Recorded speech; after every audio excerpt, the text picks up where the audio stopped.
ایک شخص نے پوچھا کہ تم لوگ پیر کیوں بناتے ہیں، کہاں سے ثابت ہے، یہ کس کتاب میں لکھا ہے؟ میں کہتا ہوں پیر کیوں بناتے ہم سے مت پوچھ، غوث پاک سے پوچھ، غریب نواز سے پوچھ. جب ان کو پیر کی ضرورت ہو تجھ جیسے پاکھنڈی کو کتنی ضرورت ہے؟ جب ان کو پیروں کی ضرورت، اتنے بڑے بڑے عالم اور فاضلوں کو پیروں کی ضرورت. اب سنیے پیر کہاں سے بھائی، یہ تو حدیث سے ثابت ہے. رسول اللہ نے بیعت رضوان کے موقع پر بیعت لی صحابہ سے، صحابہ بیعت کرتے تھے رسول اللہ سے. یہ تو بیعت ثابت ہے، حدیث سے ہے. اور ایک بار نہیں، تجدید بیعت کئی بار صحابہ کرام سے کرواتے تھے آپ. جب بھی کوئی واقعہ عظیم ہوتا تو صحابہ سے آپ فرماتے آؤ میرے ہاتھ پہ بیعت کرو. صحابہ صحابیات بیعت کرتی. بخاری میں موجود ہے کہ عورتیں آئی رسول اللہ کے پاس کہ یا رسول اللہ ہم بھی آپ سے بیعت کرنا چاہتی ہیں، اور ہم چاہتی ہیں کہ جس طرح ہمارے شوہر آپ کے ہاتھ میں ہاتھ دے کر بیعت کرتے ہم بھی آپ کے ہاتھ میں ہاتھ دے کے کریں. فرمایا عورتوں کے لیے ہاتھ نہیں ہے، ہاتھ میں ہاتھ دینا. حضرت ابو بکر صدیق سے جو سلسلہ چلا ہے وہی سلسلہ نقشبندیہ ہے، اور حضرت عمر سے جو چلا وہ، اور حضرت عثمان سے جو چلا وہ سلسلہ سہروردیہ ہے، اور مولا کائنات سے جو سلسلہ چلا اسی کو آج ہم قادریہ کہتے ہیں. حضرت غوث اعظم کا سلسلہ حضرت مولا کائنات تک پہنچتا ہے، اور سارے سلسلے حضرت غوث پاک تک چلے جاتے ہیں. تو یہ بیعت پھر وہاں سے شروع ہوئی. حضرت علی نے امام حسن کو بھی بیعت کروایا، ان کو خلافت دی. امام حسین کو خلافت دی، حسن بصری کو خلافت دی. پھر حسن بصری سے سلسلہ چشتیہ کی ایک شاخ نکلی جس میں ابراہیم ابن ادم آئے، پھر یہ تو ہر سلسلے میں بیعت چلتی رہی. تو میں کہتا ہوں تم کہہ رہے ہو کہ ہمیں بیعت کی ضرورت نہیں، تو مت کرو بھائی. ہم نے کب کہا تم پہ تو ایمان اور کلمے کی ضرورت ہے، بیعت کی کیا ضرورت ہے؟ کس نے بول دیا؟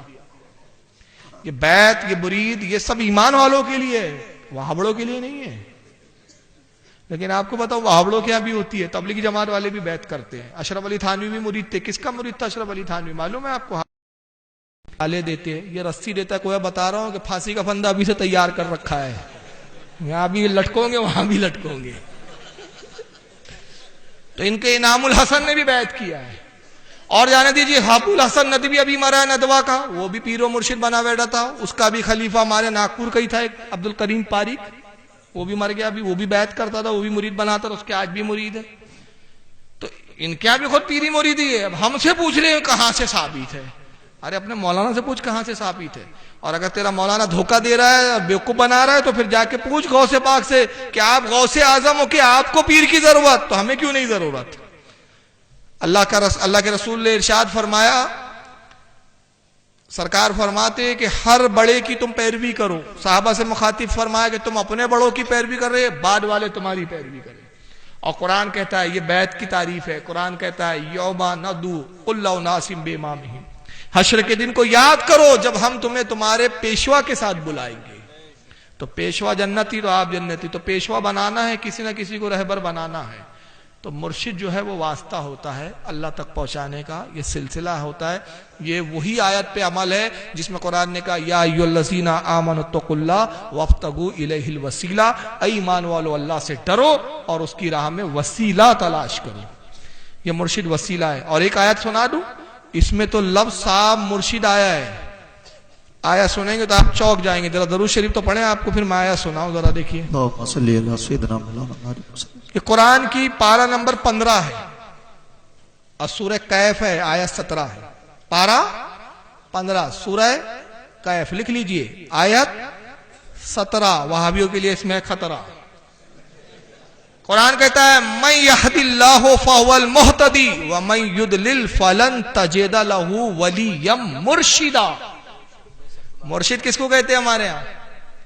پیر کو ہم کہتے ہیں مرشد. دیکھیں قرآن نے وہی لفظ استعمال کیا، من یہد اللہ، اور اللہ جس کو ہدایت دے، فہو المہتدی، پس وہی ہدایت پر ہے. اللہ جس کو ہدایت بخش دے وہی ہدایت پر ہے.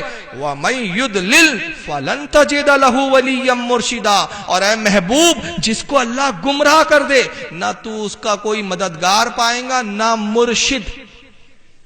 مرشد کے معنی ہوتے ہیں راہ دکھانے والا، نہ اس کا کوئی مددگار نہ کوئی اس کا راہ دکھانے والا مرشد. تو قرآن نے کہا جس کو میں گمراہ کرتا ہوں اسی کا مرشد نہیں ہوتا.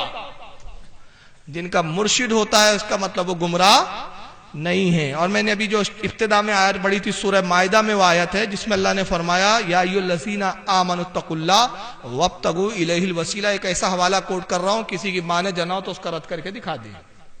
مولوی اسماعیل دہلوی جس کو دیوبندی بھی مانتے اور غیر مقلد بھی مانتے ہیں، صراط مستقیم میں لکھتا، یہ آیت کی تفسیر میں لکھا کہ وسیلے سے مراد پیر و مرشد ہے، صاف لکھا ہے اس نے۔ شاہ ولی اللہ نے القول الجمیل میں لکھا کہ وسیلے سے مراد پیر و مرشد ہے۔